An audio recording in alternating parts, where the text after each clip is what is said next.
Selamat malam. Rupanya Ketua Komisi Pemberantasan Korupsi atau KPK tidak main-main tentang betapa mengejutkannya dugaan kasus mega korupsi proyek pengadaan KTP elektronik atau biasa kita kenal dengan IKTP. Dalam sidangnya yang dimulai tanggal 9 Maret kemarin, Jaksa KPK mengurai satu persatu pihak yang disebut menerima aliran dana haram proyek EKTP. Dugaan keterlibatan mewakili 3 klaster, birokrat, politisi, dan korporasi. Aroma gaduh mulai tercium dari proyek bancakan ini. Negara telah dirugikan 2,3 triliun rupiah.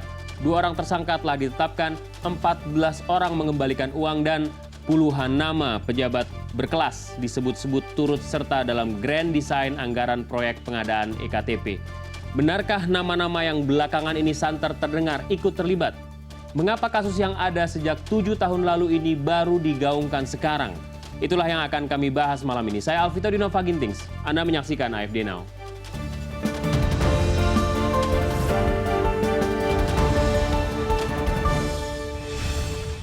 Proyek dan korupsi di negeri ini bagai pepatah inai dengan kuku. 2 hal yang sulit terpisahkan. Bagi pejabat, proyek ialah lahan empuk untuk mendulang keuntungan pribadi sehingga proyek itu berantakan pada akhirnya. Setidaknya gambaran ini juga mulai nampak dalam mega skandal, mega proyek KTP elektronik. Segalanya serba mega. Jadi berkaitan dengan kasus yang saya bicarakan tadi adalah kasus besar karena nilai kerugian negara sangat besar dan melibatkan nama-nama yang juga besar. Nanti Anda tunggu ya, kalau Anda mendengarkan tuntutan dibacakan, Anda akan sangat terkejut. Banyak orang yang namanya disebutkan di sana. Ya nanti Anda baca aja lah, Anda dengarkan, kemudian Anda akan melihat. Ya mudah-mudahan tidak ada gonjangan politik yang besar ya, karena namanya yang disebutkan memang banyak sekali. Ya. Saya aminkan Pak, mudah-mudahan tidak ada guncangan besar. Kasus IKTP menyasar puluhan politisi dari Senayan. Bahkan tak tanggung-tanggung hingga tercantum nama pemimpinnya dalam dakwaan. Siapa lagi kalau bukan Setia Novanto? Waduh, kalau membicarakan nama politisi yang satu ini sepertinya tak ada habisnya. Bukan cuma sepak terjangnya di dunia politik, Ketua DPR ini berkali-kali lolos dari lubang jarum atas berbagai kasus yang disangkakan padanya. Nah kali ini ia dihadang kasus proyek EKTP. Setia disebut-sebut terima uang hingga ratusan miliar rupiah. Kita lihat apa tanggapannya. Dan masalah anggaran, seperti tadi yang dipertanyakan, itu semuanya mekanismenya ada di panitia anggaran, yang ada di badan anggaran, dan di komisi-komisi yang terkait dalam hal ini adalah Komisi 2. Jadi selaku pimpinan fraksi, tidak ada yang berkaitan dengan rumusan-rumusan mengenai masalah anggaran. Dan tentu selain kita fraksi, itu di dalam memutuskan segala proyek-proyek itu tidak bisa sendiri. Partai Golkar waktu itu ada 101 anggota Partai Golkar di DPR. Jadi kalau memutuskan ya harus dengan fraksi-fraksi lain. Secara oral, dan waktunya sebulan sekali. Secara oral, ini juga pilihan kata kawan Donald Trump ini. Tapi oke lah, kita lanjutkan saja. Ada nama yang disebut-sebut memainkan peran penting dalam skenario korupsi KTP elektronik. Namanya Andi Narogong. Usut punya usut, nama aslinya Andi Agustinus. Karena kebetulan punya perusahaan di daerah Narogong, Jawa Barat, ia kemudian tenar dengan panggilan Andi Narogong. Saya jadi ingat Ian Kasela yang asal Kalimantan Selatan itu. Nah, oke, kita lanjutkan. Dalam dakwaan, Andi inilah yang disebut-sebut sebagai operator proyek. Andi juga disebut-sebut pernah bertemu Setia Novanto dalam menjalankan skenario korupsi. Apa benar demikian? Kita coba dengar pengakuan Setia Novanto. Ya, kalau saudara Andi pernah ketemu saya tadi itu dalam kapasitas ada jual beli kaos. Waktu saya selaku bendahara umum. Yang saya dengar dan saya dapat informasi di mana ada beredar daripada dakwaan-dakwaan yang juga menyebut nama-nama besar termasuk saya, semua saya serahkan kepada pihak-pihak yang nanti melakukan di dalam persidangan. Ternyata urusan jual beli kaos juga jadi urusan politisi kelas atas rupanya. Tercantum nama Setia Novanto dalam dakwaan ternyata mulai bikin ketar-ketir partai asalnya Partai Golkar. Saya ajak Anda untuk mendengar kegelisahan seorang teman Setia Novanto dari Partai Golkar berikut ini. Tinggal bagaimana soliditas Golkar yang kita bangun, kita harus segera melakukan konsolidasi dan kita mampu untuk mensosialisasikan ini kepada seluruh keluarga besar Partai Golkar Dan pertama, bagaimana media teman-teman kalian ini yang mampu membuat branding atau image ini bagus atau buruk, tergantung kepada kalian. Sekelas partai besar saja bisa disandera kasus hukum. Mungkin ini yang dimaksud guncangan politik tadi. Mungkin juga karena yang diduga terlibat adalah politisi yang lagi populer sekarang-sekarang ini. Tadi kita sudah lihat Setia Novanto. Nah, ada lagi yang satu ini Basuki Cahayapurnama atau yang kita kenal dengan Ahok. Kurang populer apa? Sudah jadi calon gubernur sekarang dan terbelit kasus penodaan agama, dan yang paling update adalah sempat juga diisukan main di proyek IKTP. Sama seperti Setia Novanto, Ahok juga sama, turut menangkal tudingan. Saya paling keras menolak IKTP, saya bilang pakai aja Bank Pembangunan Daerah. Semua orang mau bikin KTP masih ada rekamannya kok. Saya bilang ngabisin 5-6 triliun. Lebih baik kalau kamu merasa 6 bulan pengen tinggal di kota Bandung misalnya, kamu daftar kota Bandung saja. Jadi daftarnya pakai siapa? Lapor aja ke Bank Jabar. Jadi kayak kartu mahasiswa.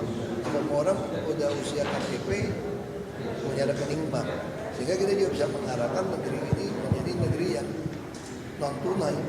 Karena semua orang dewasa langsung punya harganya, langsung punya itu. Itu yang saya bilang.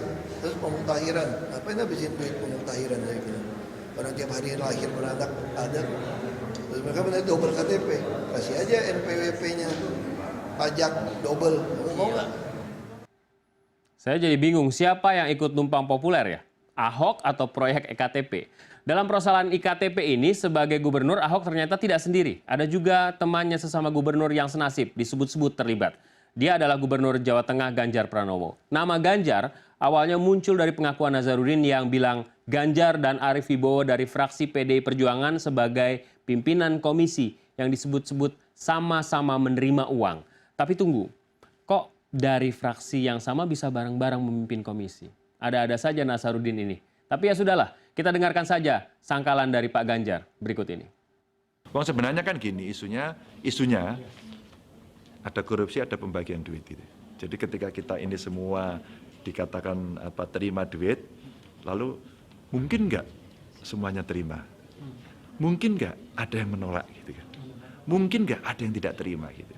Nah, karena saya sudah ya insya Allah saya memang tidak terima, saya kenceng aja gitu. Enggak Mas, kalau memang sudah begini daripada jadi fitnah, iya dong harus dibuka dong. Maka saya dikonfrontir Mas. Konfrontir pada saat diperiksa KPK itu dengan ibu-ibu ditanya, Ibu kasih duit sama Pak Ganjar nggak ini? Enggak gitu. Kan Pak Ganjar pimpinan, ya kan? Katanya pimpinan pada dibagi semuanya. Enggak kok gitu. Jadi saya lega di situ. Bu, saya diingetin Bu, siapa tahu ada orang yang memberikan kepada saya atau jatah saya. Atau mungkin ada orang yang memberikan jatah untuk saya tapi belum sampai ke saya, bisa jadi juga tuh. Tak hanya mereka yang sekarang berstatus kepala daerah, jerat proyek IKTP juga menyasar politisi yang kini menjabat sebagai menteri. Bukan main-main, kasus hukum besar ini mengarah ke Menteri Hukum dan HAM juga. Menanggapi dugaan keterlibatannya, sang menteri berjanji tidak akan mangkir lagi dari pemanggilan pemeriksaan KPK. Dan inilah alasan Pak Menteri. Proses hukumnya jalan, apalagi sudah ada yang disidik, biar aja jalan lah. Maksud kita supaya semua jadi terang benderang, ya kan? Nggak ada masalah sama kita itu. Terang benderang macam lampu ya Pak. Tapi kita coba dalami lagi, apa maksud terang benderang yang dimaksud Pak Menteri tadi? Maksud kita supaya semua jadi terang benderang, ya kan? Nggak ada masalah sama kita itu. Pokoknya buat kita ini negara hukum, tegakkan hukum secara baik, ya. Itu kan menjadi saksi ya wajar. Karena kita harus menjelaskan kebijakan yang kita tempuh pada waktu itu. Wajar lah soal itu. Soal ada bilang ada uang, ada apa, ya biar nanti pengadilan aja yang menyelesaikan itu. Setuju Pak. Hukum mesti ditegakkan. Serahkan ke pengadilan, jangan kemana-mana. Tidak hanya pejabat menteri saat ini, polemik kasus dugaan korupsi IKTP tentu tak lepas dari sosok yang satu ini. Gamawan Fauzi, ialah yang kala proyek ini bergulir menjadi menteri dalam negeri. Orang yang tentunya punya wewenang dalam proyek IKTP. Namun menanggapi tudingan keterlibatannya dalam mega skandal ini, Gamawan malah menyeret nama pejabat lain. Bahas kan, bahkan sebelum diajukan sudah dibahas dulu tempat wapres. Jadi kalau ada yang bilang Sri Mulyani nggak ikut, itu bohong. Sri Mulyani pertama rapat itu di ruang wapres. dan di KPS bahas ada pertimbangan dan terkait. Lalu saya meminta waktu itu malah kalau bisa jangan Kemendagri mengerjakan ini. Saya kan orang daerah ya, nggak tahu seluruh Jakarta ini. Nah, ternyata ada juga kendala orang daerah menjadi Mendagri. Selain nama rekanan sesama menteri, Gamawan Fauzi juga menyebut nama tokoh yang kini menjabat sebagai Ketua KPK, Agus Raharjo. Setelah RAB kita susun, saya minta diaudit oleh BPKP. Selesai diaudit BPKP, berdasarkan audit itu saya bawa ke KPK, saya presentasikan di KPK lagi. Saran KPK, coba ini didampingi oleh LKPP. Ini bagus seperti di LKPP, kepala LKPP. Nah setelah itu saya tambah lagi supaya didampingi juga oleh BPKP. Ini sudah selesai audit RAB, barulah mulai tender didampingi oleh LKPP. Jadi anak buah baru juga ikut. Tak lengkap rasanya jika persoalan ini tidak dibahas langsung dengan lembaga penegak hukum yang menangani mega skandal proyek IKTP. Nantikan wawancara saya dengan Ketua Komisi Pemberantasan Korupsi, Agus Raharjo, sesaat lagi.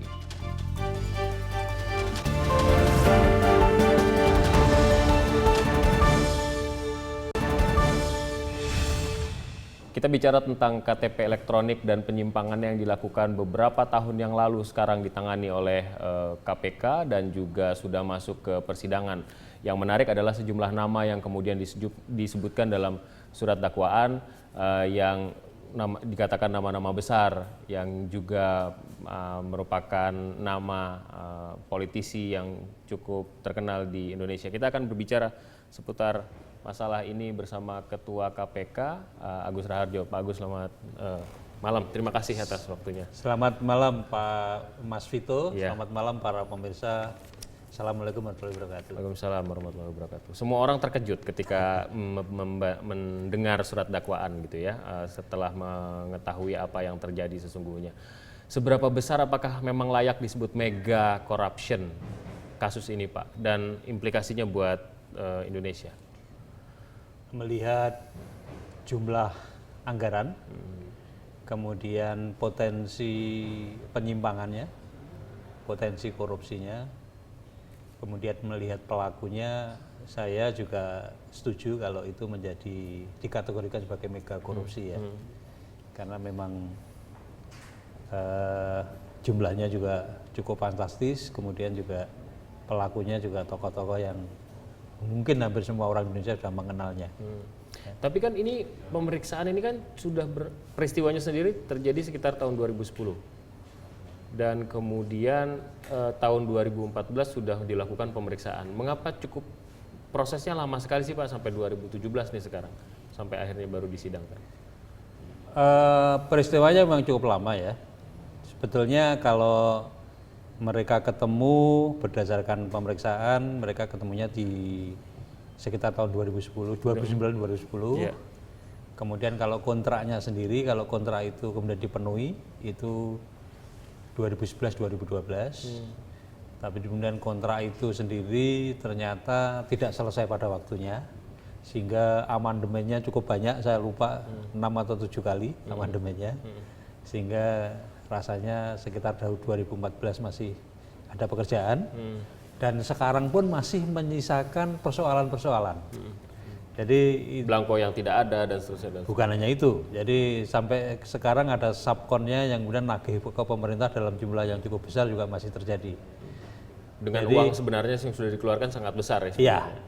Nah oleh karena itu ya mohon dimaklumi kalau kemudian dimulai pertama kali mungkin ada yang melaporkan, mulai diselidiki mungkin 2014. Kami sendiri kan baru masuk akhir 2015 ya kan. Nah jadi begitu masuk juga perlu mempelajari, perlu melakukan pengumpulan bukti-bukti ya. Nah ya mohon dimaklumi kalau kemudian kami baru setahun setelah kami berada di KPK baru membawa kasus ini ke proses pengadilan. Nama-nama besar yang kita sebut itu yang disebutkan di surat dakwaan itu menjadi penghalang nggak Pak? Ada kendala nggak kemudian? Alhamdulillah saya itu semenjak setahun yang lalu ketemu dengan pimpinan-pimpinan yang lain ya 5 orang, itu kemudian kalau fakta, data, alat bukti itu cukup, kita tidak pernah beradu argumentasi, biasanya selalu sepakat.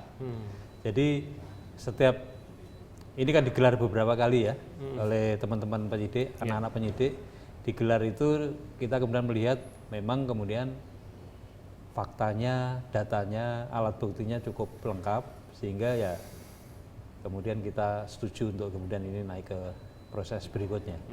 Nama-nama besar, ya relatif ya besar atau tidak, tapi ini nama-nama yang mengejutkan kita bersama. Pengaruhnya di politik Indonesia cukup terasa lah kira-kira begitu. Sampai sejauh mana kemudian mereka akan dilibatkan, artinya pemeriksaan terhadap mereka dan seterusnya. Sejumlah orang sudah menjadi saksi. Selanjutnya, langkah selanjutnya bagaimana? Enggak, itu nunggu persidangan? Itu persidangan akan berjalan. Pemeriksaan untuk saksi-saksi yang diperlukan mungkin juga masih akan terjadi. Karena kan selalu kita ada yang ke proses pengadilan, kemudian ada kalau kita melihat skema pengaturan di sana kan mulai pengaturan cara menganggarkan, terus menentukan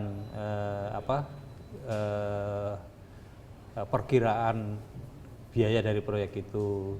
Kemudian yang tidak kalah pentingnya juga skema bagaimana mengatur pelelangannya memenangkan pihak tertentu. Kemudian bahkan sebelum uang itu mengucur, kalau dari hasil pemeriksaan kita juga sudah terjadi yang namanya pembagian. Jadi anggaran belum diketok, uang sudah beredar. Ya itu ada untuk mengetok anggaran sebenarnya. Ada indikasi seperti itu. Ya nanti kita buktikan di pengadilan. Dan oleh karena itu sebetulnya tujuan saya menginformasikan kepada masyarakat pada waktu itu saya ditanya oleh teman-teman wartawan ya, saya rapat di KSP, kantor staf presiden, keluar ditanya pada waktu itu sebetulnya itu kan beberapa hari lagi akan dibacakan dakwanya di pengadilan. Ya. Maksud saya itu sebetulnya saya bukan main politik sebetulnya, maksud saya itu supaya ya kita waspada, hati-hati, jangan ada gejolak lah, maksud saya itu. Tapi kan malah akibatnya kan malah kebalikannya, malah bergejolak. Jadi ya mohon maaf kalau kemudian gejolak itu terjadi, tapi saya sangat mengharapkan kita ikuti aja proses pengadilan supaya kemudian ya masing-masing pasti punya argumentasi, masing-masing punya data, punya alibi. Nah nanti biar pengadilan yang memutuskan. Iya. Gitu. Tapi dengan angka 6 triliun memang harusnya ada gejolak, kalau enggak kita sebagai rakyat membayar pajak nggak bisa terima begitu saja. Apa sih sebenarnya Pak kalau Bapak melihat ini akar dari korupsi IKTP ini? Apakah ini adalah pola modus yang biasa dipakai dalam korupsi anggaran atau bagaimana? Pengalaman mungkin banyak ya, yang walaupun kemudian di dalam banyak kasus tidak sebesar ini. Ya. Jadi pengalaman mirip-mirip itu kan selalu kasus KPK kan mirip seperti itu kan. Yeah. Jadi proses penganggarannya sudah diatur, pemenangnya diarahkan, itu kan proses-proses yang selalu terjadi di dalam kasus yang ditangani oleh KPK. Ya contohnya kalau Anda melihat kasus proyek pekerjaan umum di Maluku, apa itu kan juga gitu ya. Jadi bagaimana mereka mendekati banyak pihak, itu juga ada teman-teman dari DPR yang terlibat. Kasus yang sebelumnya bahkan juga misalkan solar cell, itu kan juga begitu ya. Jadi pola-pola semacam itu yang mungkin dirasakan mudah mengaturnya. Nah, oleh karena itu kalau saya mengusulkan sebetulnya memang perlu dilakukan perubahan, perlu dilakukan penyempurnaan di banyak hal ya. Seperti begini, menjadi pejabat publik mahal, menjadi anggota DPR mahal, menjadi bupati mahal, menjadi gubernur mahal, itu juga harus arah yang harus kita betulkan. Bagaimana supaya kemudian tidak sekedar uang yang keluar, kemudian tidak ada kan orang yang kemudian secara cuma-cuma menghibahkan uangnya untuk suatu jabatan, kan nggak ada, kan pasti setelah menjabat pengen uangnya balik. Ada pamrih. Nah, oleh karena itu kajian KPK yang terkait dengan bagaimana misalkan partai politik itu dibiayai sehingga setiap anggota itu tidak menyumbang ke partai politik, itu juga menjadi kajian-kajian kami. Di samping juga perlu dilakukan reformasi birokrasi, ya, karena bagaimanapun kita juga perlu menyoroti kalau menjadi pejabat itu kemudian menerima salary-nya tidak kurang wajar, itu juga perlu menjadi perhatian kita. Tapi kan sekarang kita juga menemukan pejabat yang gajinya sudah besar tetap korupsi, Pak. Nah itu kalau sudah begitu, itu pengawasannya yang masih harus diperbaiki. Bagaimana orang itu bisa terus dibuntuti dengan sistem yang kemudian penyimpangan sedikit aja kemudian bisa dilakukan penindakan. Ya.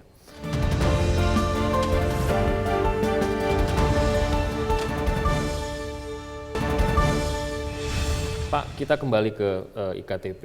Ini semula kita dengarkan dari nyanyian Nazarudin yang katanya memiliki banyak data terkait dengan kasus IKTP ini. Kemudian muncullah nama dua terdakwa terakhir ini. Apakah ini relevan? Artinya keterangan yang disampaikan Nazarudin dengan dua terdakwa ini sama, seiring sejalan gitu, Mas? Informasi data dari Nazarudin, Pak Nazarudin, itu hanya salah satu sumber. KPK selalu kalau mempunyai informasi awal seperti itu tidak gegabah kemudian membenarkan fakta dan data itu. Kita selalu ada data seperti itu, langkah berikutnya kemudian kita lakukan bertingkat kok di KPK. Jadi ada pengumpulan bahan dan keterangan lain. Kemudian setelah kita yakin, kemudian kita melakukan penyelidikan. Nah, penyelidikan itu kan juga mencari peristiwa, apakah peristiwa itu juga memang betul terjadi, gitu ya. Jadi kalau kita melihat data itu, pasti kemudian ada datanya, faktanya, informasinya bukan hanya dari Pak Nazarudin. Itu terbukti kalau Anda lihat sekian ratus orang yang kita periksa, ya, sekian ratus orang yang kita periksa, dan terbukti juga kan ada beberapa orang yang mengembalikan. Nah, ini yang menarik, yang mengembalikan jumlahnya 250 miliar perorangan yang mengembalikan. Enggak. 250 orang itu termasuk yang kita bekukan dari rekening anggota konsorsium. Oke. Kalau dari perorangan yang mengembalikan perorangan itu belum banyak sebetulnya, hanya belum sekitar banyak. 30 miliar. 30 miliar. Tapi orang-orang itu ada yang disebutkan di surat dakwaan. Ada. Jadi orang-orang yang disebutkan di surat dakwaan sudah mengembalikan. Ada disebutkan, tapi ada juga yang belum mengembalikan disebutkan. Iya. Jadi dan nanti treatmentnya pasti bermacam-macam. Kemudian kalau mengembalikan, misalkan terus yang bersangkutan juga minta menjadi justice kolaborator, membuka kasus lebih jauh lagi, lebih terbuka, lebih mudah bagi KPK. Itu pasti kita mempertimbangkan secara signifikan. Tapi pertanyaannya begini, orang yang mengembalikan uang, apakah kemudian kewajiban pidananya akan hilang dengan sendiri? Enggak. Walaupun tadi kalau dia jadi menjadi justice kolaborator, itu pun kita evaluasi mulai dia ada nggak yang dibuka fakta yang lain. Yang tidak hanya terkait dengan dia. Dia pelaku utamanya itu enggak. Karena begitu pelaku utama juga enggak boleh kan. Dia mungkin ya pelaku sampingan lah yang tahu banyak info. Nah, kemudian dia buka, itu pun harus konsisten. Antara dia di BAP dan nanti kesaksiannya di pengadilan. Nah, terakhir sebelum putusan itu biasanya jaksa penuntut KPK itu minta izin. Ini orang ini sudah membuka banyak fakta, membuka banyak data, konsisten mau membantu KPK mulai dari BAP dulu di pemeriksaan sampai di persidangan. Itu kemudian biasanya kita kita jadikan justice kolaborator, yang bersangkutan biasanya tuntutannya lebih rendah dibandingkan kalau KPK standarnya kan kalau nggak 2/3 dari tuntutan maksimal selalu kan mengajukan banding. Irman dan Sugiharto sudah jadi justice kolaborator? Belum. Tapi sudah mengajukan. Tapi keterangan-keterangan mereka adalah keterangan-keterangan yang kemudian muncul di surat dakwaan itu kan? Ada yang muncul di surat pengajuan. Tapi kan sekali lagi saya menyampaikan ini infonya bukan hanya dari Pak Nazarudin, bukan dari Irman dan Sugiharto, tapi dari banyak orang. Jadi dari mana-mana. Ya. Akan menjadi justice collaborator. Dia mengajukan. Dia mengajukan, tapi kita belum memutuskan. KPK itu harus ada menimbang. konsistensi antara pada waktu dia di BAP, dia buka fakta yang lebih luas enggak, data yang lebih banyak enggak. Kemudian di samping itu konsistensinya dia di pengadilan. Kalau misalkan dia mengajukan justice collaborator di pemeriksaan waktu membuat BAP dia membuka, kemudian di pengadilan dia mengingkari, itu juga tidak kita putuskan jadi justice collaborator.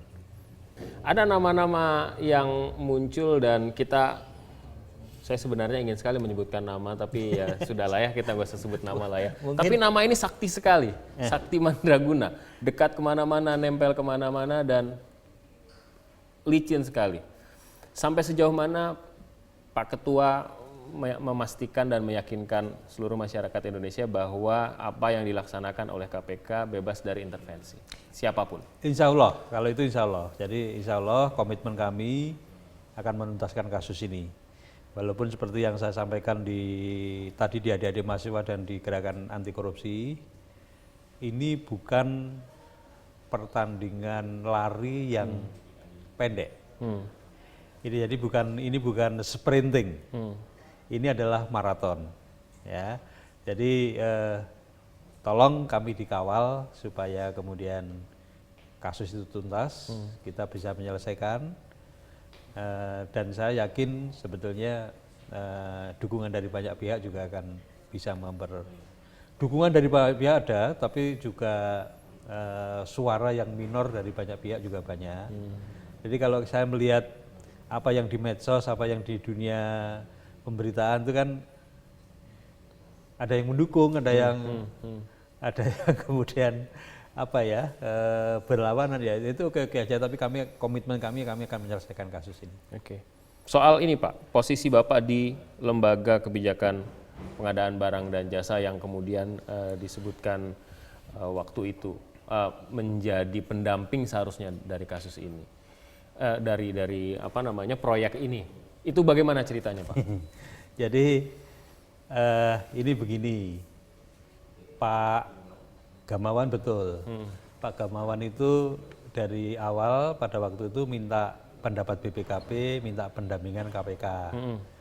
Oleh KPK kemudian disarankan kalau pengadaan itu yang mendampingi LKPP. Saya waktu itu kepala LKPP-nya. Ya kan? Nah, posisi kami betul-betul berbeda dengan teman-teman di Kementerian Dalam Negeri, karena mulai proses lelangnya itu kami memberikan saran. Ini sebaiknya tidak satu paket, ini mestinya banyak paket. Ya bayangkan Anda yang dibeli itu kan banyak, ada PC, ada kamera, ada fingerprint, ada untuk pemindai retina mata, terus juga bahan untuk KTP-nya sendiri. Nah yang saya bayangkan tuh begini pada waktu saya di LKPP itu, sebetulnya kalau ini dijadikan beberapa paket, misalkan ya kamera itu Samsung bisa bersaing dengan Nikon, bisa bersaing dengan Canon. PC itu banyak sekali ya? Banyak sekali. Printer itu banyak sekali, ya kan? Nah, yang penting ada yang membuat sistem dan integrator. Ya, ini nanti yang meyakinkan barang yang masuk ke sini harus sesuai spek yang diminta oleh integrator.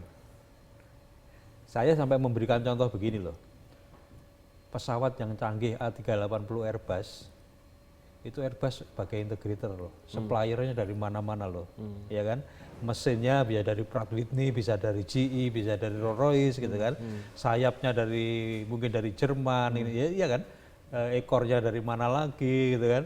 Nah itu sebetulnya sangat mungkin sehingga masing-masing bagian itu kompetitif betul karena dipertandingkan di sini. Yang penting integratornya betul-betul memahami. Ini nggak diterima. Ya. Usulan-usulan itu tidak usulan-usulan itu nggak diterima. Jadi tetap satu paket. Saran kita untuk tolong lelangnya memakai electronic procurement. hanya pengumumannya saja ya, di electronic procurement, lainnya kemudian dilakukan dengan manual. Ya. Jadi banyak saran kita kayak itu. Jadi dari awal LKPP itu berseberangan. Makanya pada waktu rapat di tempatnya Pak Wapres, LKPP mengundurkan diri sebagai pendamping. Ada histori itu ya, Iya. bahwa LKPP mengundurkan diri. Jadi sudah tidak relevan lagi. Tidak relevan lagi kalau kemudian loh Pak Agus terlibat di mana, karena kita menyarankan nggak pernah diikuti gitu kan. Pak, setelah ini kan ada orang yang masuk dan mengakui lah bahwa saya terima, saya mengembalikan. Belakangan ini 2-3 hari setelah ini ramai, setelah Bapak mengungkap hati-hati ada nama-nama besar, ada yang muncul nggak baru? Saya belum melihat laporan yang terakhir ya. Terakhir yang saya lihat ya 14 orang kemudian 30 miliar itu. Saya belum dapat laporan yang terakhir.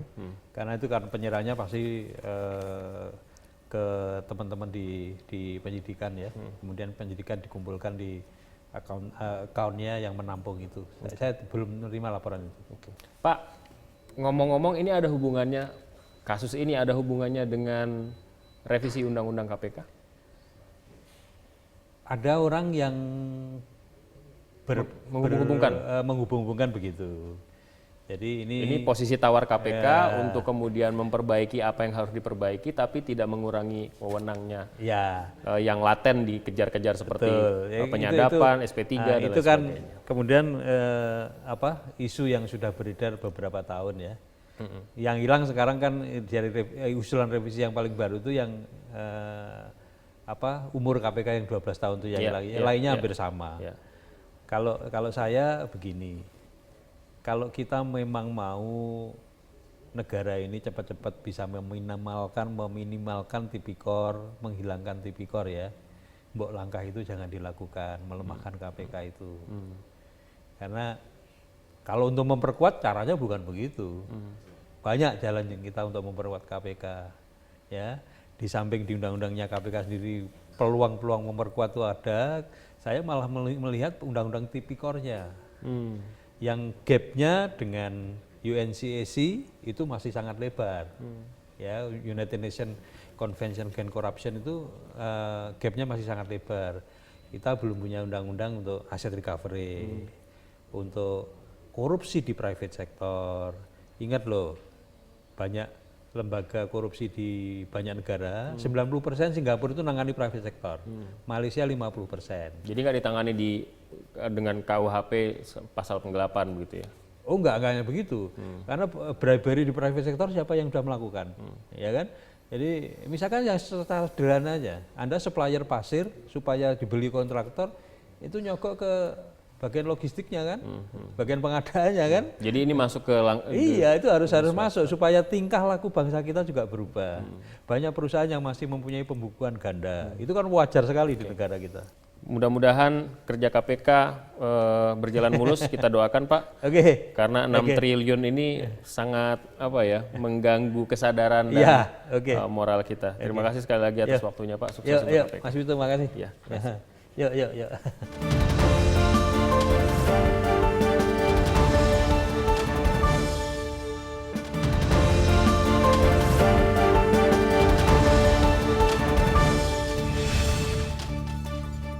24 nama anggota Dewan disebut dalam sidang perdana kasus mega korupsi proyek KTP elektronik. Salah satu nama yang tercantum dalam dakwaan adalah Marzuki Ali yang saat proyek ini bergulir menjabat sebagai Ketua DPR. Dan saat ini saya sudah bersama dengan yang bersangkutan. Selamat malam, Pak Marzuki Ali. Selamat malam. Udah lama kita nggak ketemu ya, berapa tahun ya? Sudah lumayan lah. Apa yang hari ini katanya ke Bareskrim? Iya. Polri, apa yang dilakukan? Saya ke Bareskrim untuk memastikan bantahan saya.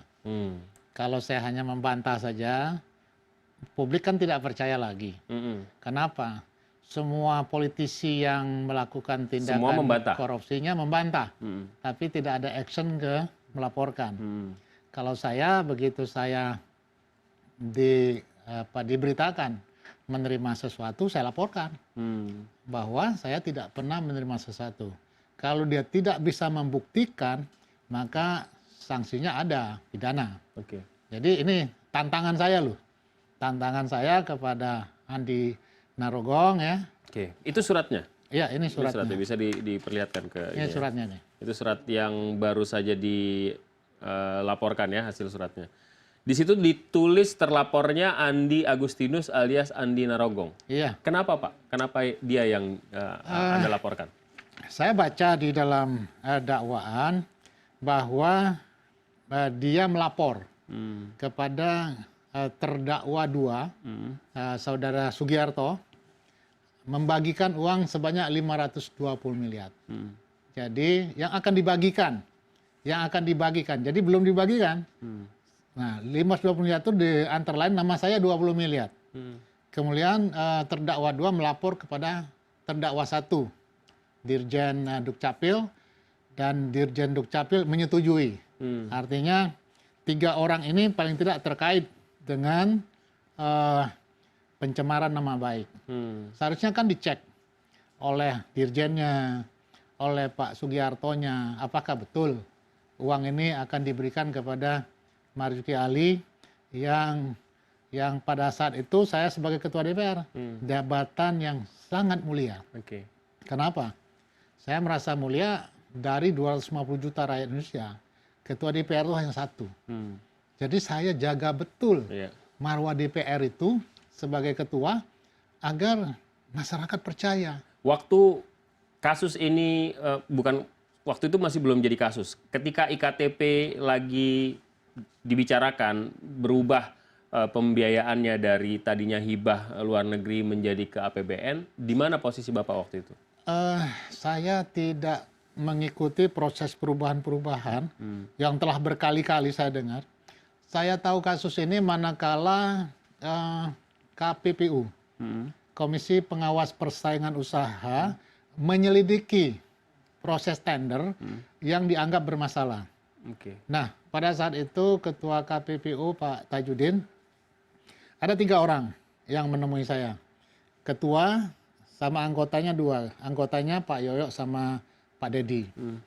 Nah, beliau datang ke rumah dinas menjelaskan. Saya bilang, KPPU lembaga independen, silakan Bapak proses dan sidik, kalau memang tendernya bermasalah, batalkan.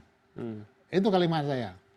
Nah, lalu mereka proses, diadilin oleh majelis KPPU namanya. Ada 5 anggotanya. 3 menyatakan bersalah, 2 menyatakan tidak bersalah. Otomatis bersalah. 3 ini tender itu dibatalkan. Lalu banding ke pengadilan negeri. Banding dikalahkan KPPU. Nah, waktu sudah banding ke KPPU, mereka yang anggota atau komisioner KPPU ini diganti karena masa jabatannya habis. Nah, di situ saya putus kontak. Saya nggak tahu di mana. Nah, yang luar biasanya mereka membawa kasus ini ke KPK. Jadi hasil penyelidikan oleh KPPU diserahkan ke KPK. Nah, inilah menjadi dasar bagi KPK untuk memulai Tapi begini penyelidikan. Pak, waktu dilaporkan oleh KPPU, Bapak masih menjabat sebagai Ketua DPR kan? Iya, betul. Apakah Bapak kemudian tidak melakukan cross-check terhadap Komisi 2 atau Badan Anggaran gitu misalnya? Nah, proses ini kan sudah proses pelelangan, Udah sudah selesai selesai. ya? Udah selesai di Tidak DPR ada ya? kaitan lagi di DPR, penganggaran sudah selesai semua. Jadi ketika itu berlangsung, Bapak sama sekali tidak? Tidak pernah bersentuhan, tidak pernah tahu, tidak pernah dilaporkan, tidak pernah ada lobby-lobby. Jadi tidak ada sedikit pun saya mengikuti persoalan ini. Bapak sejak tidak pernah mulai. ketemu sama Irman Sugiarto atau? Kenal saja tidak. Saya tahu namanya saja, bahwa dia dirjen, dah. Sugiarto nggak kenal. Yeah. Kalau dirjen kan masih dekat dengan menteri. Kalau menteri saya kenal Pak Gamawan. Nah, saya pernah bicara dengan Pak Gamawan. Pak Gamawan, tolong tender iktp itu diawasi. Udah aman Pak Marzuki. Karena itu saya sudah bicara dengan KPK, saya sudah bicara dengan BPKP, saya sudah bicara dengan Kejaksaan. Itu kalimatnya Pak Gamawan. Saya sudah pernah ingatkan juga sih, sebagai sahabat ya, konteksnya karena Pak Gamawan cukup dekatlah dengan saya. Ya saya sampaikan pada Pak Gamawan. Apa kemudian reaksi Pak Gamawan? Itu kalimatnya. Dia yakin bahwa tender itu nggak masalah. Karena sudah dikoordinasikan dengan seluruh instansi terkait dengan penegakan hukum. Bapak Tidak pernah diperiksa KPK? Nggak pernah. Ditanya nggak juga. Oke. Dan ketika muncul nama Marzuki Ali dengan 20 miliarnya itu, kapan Bapak tahu? Ya hari H itu. Hari yang sidang perdana itu. Oke. Sebelum-sebelumnya kan ada sinyalemen, ada Marzuki Ali. Nggak ada. Nggak ya? Cuma ada 1 hari sebelumnya. Itu ada media, ada konsultan media. Nelpon saya menawarkan. Pak Marzuki, saya konsultan media. Saya dulu dari praksi lah dia bilang. Nah, ini nama Bapak akan keluar. Jadi ini saya mau ngamankan nama Bapak. Saya bilang, nama saya nggak perlu diamankan. Saya merasa nggak ada masalah dengan iktp. Jadi apalagi ini tidak kriminal, biarkan saja bergulir, nggak usah ditutup-tutupin, biarkan saja saya bilang. Nah lalu muncullah di pipanews.com, jadi itu 2 hari sebelum H ya. Nah besoknya muncul di pipanews.com, pipanews.co.id. Saya marah dengan wartawannya karena menyebut nama saya, ya, katanya, tidak mengkonfirmasi. Tidak konfirmasi. Akhirnya dia rubah ya, beritanya, ya, dia kata sudah dirubah, nggak ada nama saya sama sekali. Nah besoknya muncul di berita lengkap, ya, semua media mengangkat itu. Karena itu proses peradilan. Dan setelah itu Anda putuskan untuk mengadukan? Ya, saya coba mempelajari. Kalau ada peristiwanya, mungkin saya mau ngingat-ngingat. Ada nggak? Manusia kan biasa lupa ya. Tapi saya yakinkan diri saya, karena saya memang sudah punya komitmen, tidak pernah mau main banggar, tidak mau main proyek, tidak pernah ngawal-ngawal proyek, tidak mau ngamankan proyek. Itu prinsip saya selama saya memimpin DPR. Silakan tanya seluruh menteri yang berkuasa saat itu, seluruh anggota Banggar ya, yang pernah duduk di Banggar, pernah nggak Marzuki Ali minta-minta Banggar, pernah nggak Marzuki Ali minta alokasi Banggar? Insya Allah. Nah berarti hubungan dengan Andi Narogong ini Bapak nggak kenal juga? Nggak kenal. Sampai sekarang wajahnya. Nggak pernah dia menghubungi Bapak? Tidak ada. Wajahnya nggak tahu. Bagaimana bentuknya nggak tahu. Ini kan berarti Bapak merasa bahwa nama Bapak dicatut. Iya, betul. Ada nggak nama-nama lain yang sama seperti itu dari kawan-kawan lain yang pernah bicara? Ya, kemarin saya dengar Pak Ganjar membantah juga. Nah, saya nggak tahu ya. Silahkan membantah, tapi sebaiknya kita sama-sama laporkan ke Bareskrim untuk membuktikan kita, menantang si Andi Narogong itu untuk membuktikan ucapannya. Jangan membantah saja. Masyarakat kita sudah nggak percaya kalau kita hanya membantah. Jadi itu dianggap bullshit lah. Udahlah, bantah-bantah nanti KPK kebuka juga katanya. Nah, kan begitu. Nah, makanya untuk membuktikan itu saya datang ke Bareskrim hari ini.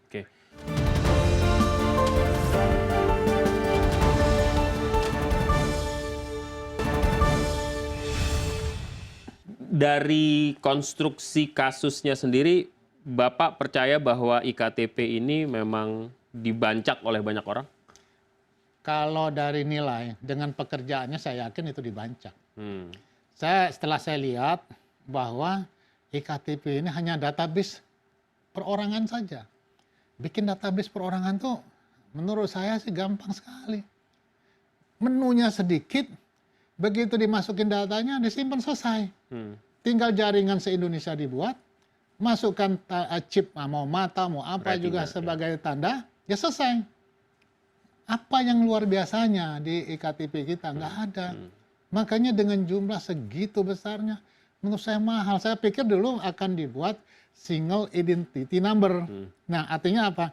Untuk kepentingan pajak ada di sana, untuk kepentingan imigrasi ada di sana, untuk kepentingan berobat ada di sana. Kepentingan apa saja, hanya satu nomor saja kita ternyata tercatat. tidak. Ternyata hanya database perorangan. Kalau database perorangan, waduh, saya bilang, insya Sekarang Allah. kita balik lagi deh, balik lagi ke di saat dimana Bapak bertemu dengan ketua dan anggota KPPU yang menyampaikan laporan. Yang mereka laporkan apa sih sebenarnya? Apa intinya? Proses tender. Proses tendernya Yang menurut banyak masalah, melanggar aturan. penunjukan langsung dan lain Ya, sebagainya. artinya ada persyaratan-persyaratan sehingga orang lain nggak bisa masuk. Jadi katanya ada 5 atau 7 peserta. Tapi semua kan ditenderkan kan memang. Tender. Tapi kalau dari sisi teknis tidak memenuhi syarat, hanya 2 yang lolos memenuhi syarat, hanya 2 saja yang menawarkan. 1,5,7, 1,5,9, ya selesai lah. Jadi kalau dibuka ruang, nah persoalannya ada katanya chip dan sebagainya, sehingga yang lain bisa tidak ada ruang untuk itu ikut di dalam tender ini. Maka yang lain gugur, sehingga ditunjuklah dua ini. Dua masuk harga, ya udah dua ini kong kali kong aja. Oke. Itu Bapak sudah laporkan ke ke Gamawan Fauzi. Bapak sampaikan itu. Oh, itu sudah lama sebelumnya. Oh, sebelumnya. Saya dengar masalah iktp, saya ingatkan aja Pak Gamawan. Pak Gamawan, saya bilang, tolong diawasin deh. Saya bilang tender iktp itu, saya dengar rame-rame gitu kan. Saya kan sebagai sahabat dekat saya kan dengan beliau. Beliau bilang nggak ada masalah Pak Marzuki. Saya sudah konsultasi KPK, BPKP, Kejaksaan, itu kalimat beliau. Ya sudahlah, bagus ya. Namanya sudah konsultasi dengan penegak hukum. Oke. Kalau misalnya sesudah itu Bapak tidak melakukan apapun, misalnya ketemu sama presiden misalnya untuk menyampaikan. Nggak ada.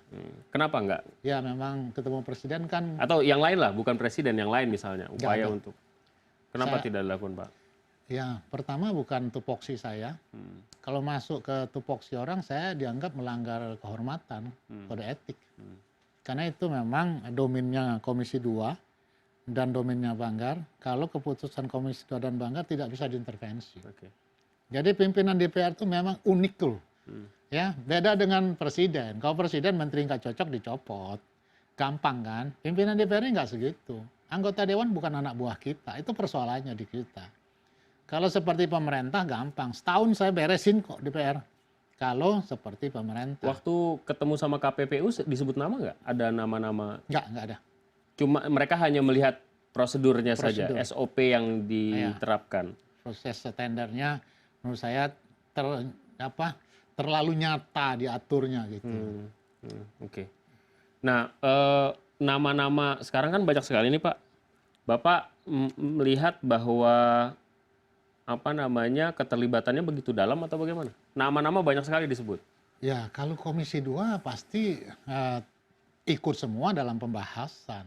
Walaupun membantah, ikut dalam pembahasan. Ya. Nah, kalau mereka tahu ada masalah, pasti ribut. Ya kan? Kalau ribut sampai ke pimpinan. Contohnya, pernah Komisi 8 ribut dengan Kementerian Agama. Karena tidak cocok. Ya. Maunya begini, nggak ketemu. Akhirnya sampai ke pimpinan. Saya yang mimpin langsung rapat koordinasi. Saya panggil Menteri Pak Surya Dharma, saya panggil Komisi 8, kita duduk bersama. Saya tanya masalahnya di mana. Akhirnya kita runding ketemu. Jadi dealnya tuh betul-betul kita lihatnya kepentingan rakyat. Nggak ada deal-deal apa. Karena tempatnya resmi kan, di gedung DPR, di ruang rapat ketua gitu kan. Nah ini nggak ada sama sekali. Adem ayem loh. Dan jangan salah, selalu betul ya. Ada anggota Komisi 2 tuh atensi. Pada saat tender dibatalkan oleh KPPU, harusnya inisiatif kok untuk hak angket. Untuk interpelasi. Untuk bertanya kenapa ini tendernya. Ya kan begitu. Tapi nggak ada satupun. Itu indikasi menurut Bapak? Iya, menurut saya indikasi. Bahwa guyuran sudah sampai ke Komisi 2 waktu itu? Ya, saya yakin demikian, tapi nggak tahu apakah merata tidak.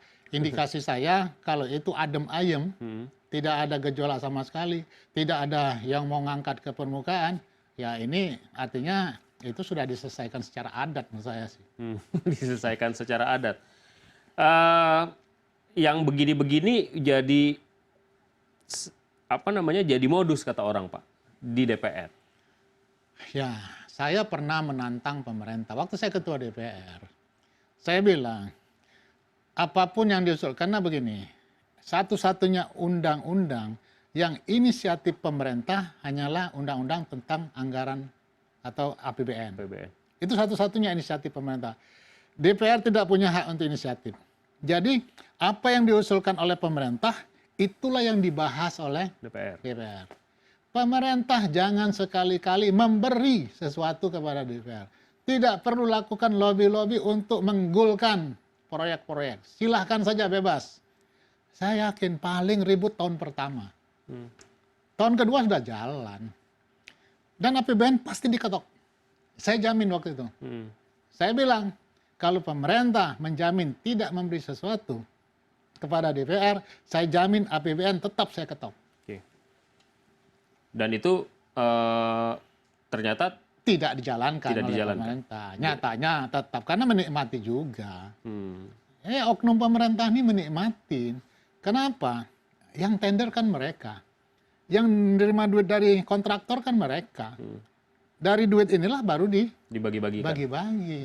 Atau ada investor, bayar dulu. Nah, bayar dulu, jalan, nanti tenda sudah pasti dia pemenangnya. Oke. Itu kira-kira gambarannya. Baik, jadi sekali lagi 20 miliar itu menurut Marzuki Ali bohong. Pasti dong. Nama dicatut oleh Andi Narogong. Bukti saya, komitmen saya bilang bohong, saya laporkan yang bersangkutan. Saya nggak hanya membantah kata orang. Saya nggak membantah hanya lisan. Saya buktikan, saya tantang Andi Narogong. Tunjukkan kalau dia kasih saya duit. Di mana, bagaimana, ya, supaya jelas. Apakah bawa dengan kardus, 20 miliar kan? Adakah saksi? Pasti bawa 20 kardus, pasti bawa orang kan? Untuk membawanya. Nggak mungkin dia sendiri kan? Nenteng uang itu. Nah, orang bawa ini kan pasti tahu. Bisa jadi saksi kunci kan? Pernah nggak dia bawa? Di mana? Nah, sehingga itu ada peristiwanya. Kalau ada peristiwanya, baru sah disebutkan nama saya. Ini nggak ada peristiwanya. Peristiwa itu nggak ada. Iya. Tahu muncul di depan. Peristiwa itu barangkali nanti pada akhirnya yang akan dikejar oleh KPK. Nah, bagaimana kesiapan Bapak kalau misalnya pada akhirnya dimintai Ya keterangan? saya siap dong. Saya memang nggak kenal, saya nggak pernah cawe-cawe, saya nggak pernah ketemu, nggak pernah lobby, nggak pernah bicara masalah iktp. Apanya yang saya takutin? Ada nama-nama yang besar yang punya pengaruh bahkan dekat sekali dengan kekuasaan dan apa namanya ya hampir dikatakan orang sulit untuk Dijangkau hukum. dijangkau hukum. Nah, itulah saya harapkan KPK jangan bermain politik lah. Udahlah, jabatan itu 5 tahun. Setelah 5 tahun mau jadi apa? Yuk tanggung jawab dengan Tuhan dah.